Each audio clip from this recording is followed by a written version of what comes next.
I literally just got off the phone to someone that wanted some help with their paint colours. Now, it's not as easy as to say, well, sure, I can do the paint colours for you because there's such a big knock-on effect.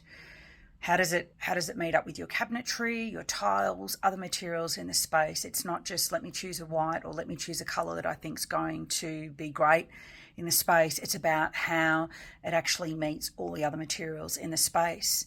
And she actually said to me, I've listened to all the theory, I know all the theory, it all makes sense, and she'd got a lot of information, but she said, now that I'm pulling it all together myself, I realise that I'm at great risk of making a big mistake because there's still things that I don't necessarily know.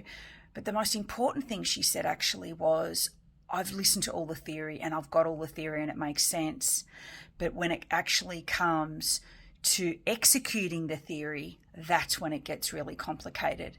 And I think when you don't have the experience, it is even more complicated because then what are the bits that you're missing?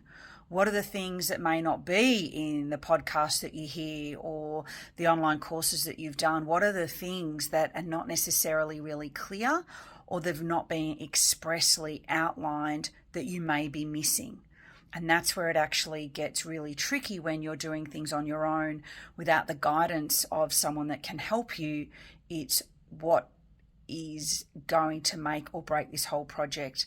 And let's not forget, this is something that is costing you thousands and thousands and hundreds of thousands, tens of thousands of dollars. And so you don't want to have it finished and you think, if only I knew this, or if only I'd chosen that.